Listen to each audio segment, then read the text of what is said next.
Hello everyone, একটু আজকে পাপড়ি চাট বানাবো।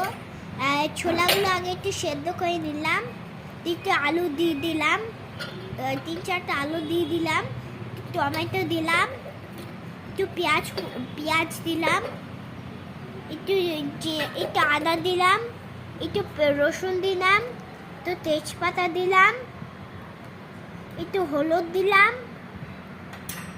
একটু নুন দিলাম, একটু সেদ্ধ করে নেব। 1 কাপ জল, তেঁতুল করা জল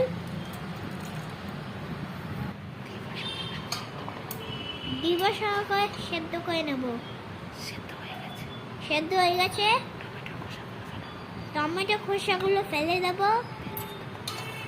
তেজপাতা তুলে ফেলে দেব,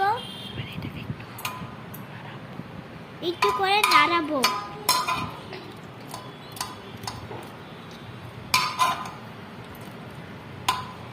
একটু ভালো করে নাড়াতে হবে, নাহলে একটু টেস্ট আসবে না। ভালো করে আগে আলুগুলোকে মুখে বেটে নিই। হয়ে গেল। এবং কিছু আলু দেখা যাচ্ছে না, আলু দেখা যাচ্ছে না। এক এক করে মশলা দেব। আমচুর powder, chilli powder, chaat masala add করলাম, দিয়ে একটু মিক্স করে নিলাম।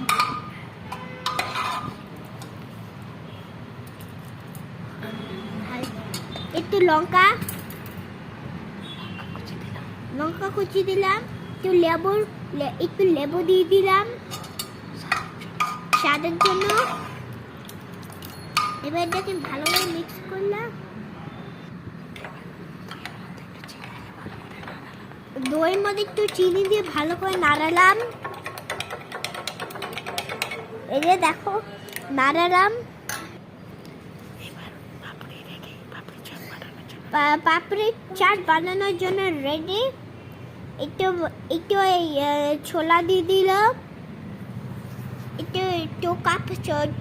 টু হাতা ছোলা দিয়ে দিলাম, একটু দই দিলাম 2 স্পুন, 2 স্পুন দই, কেন কি একটু টেস্ট লাগবে। 3 স্পুন দই। এবার তেঁতুল দিয়ে দেব, তেঁতুলের চাটনি দিয়ে দেব, আর একটু 2 স্পুন তেঁতুলের চাটনি।